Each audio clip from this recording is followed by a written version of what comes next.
আজকে তোমাদের সাথে একটা রেসিপি শেয়ার করব।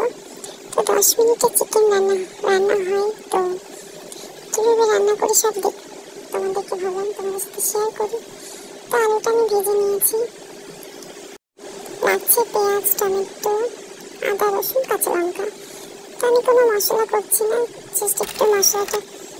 তো আলুটা ভেজে নিয়েছি আর এখানে তেল দিয়েছি, জিরে আর তেজপাতা দিয়েছি।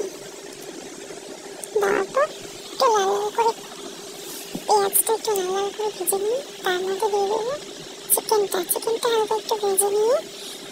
তো তারপর যে একটু হলুদ দিয়ে নেবো, নাড়াচাড়া করে তারপর এখানে দেখতে পাচ্ছি টমেটো, আদা আর রসুন।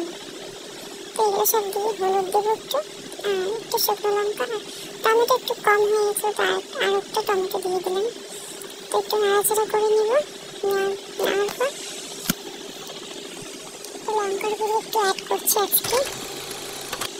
তো আলুগুলো দিয়ে নেবো, আলুগুলো পরে হাতে সেদ্ধ হবে না।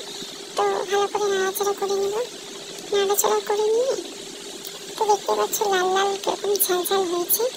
তো খেতেও অনেকটা টেস্টি হয়েছিল। তো আমি এখন জলটা দিয়ে দেব। তো জলটা দিয়ে তো একটুখানি ফুটলেই তাহলে। তো জলটা দিয়ে নিয়েছি, ফুটছে। ফুটে এলে এর মধ্যে দিয়ে দেবো ধনে পাতা।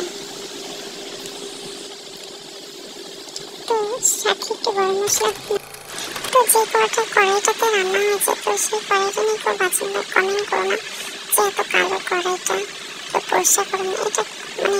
এটা অনেক দিনের পুরোনো। এটা কালো কড়াইটা পরিষ্কার করার যদি কোনো উপায় থাকে প্লিজ কমেন্ট করে বলো, কারণ অনেক চেষ্টা করছি। আর যারা এই পেজটিকে ফলো করো প্লিজ ফলো করে দিও।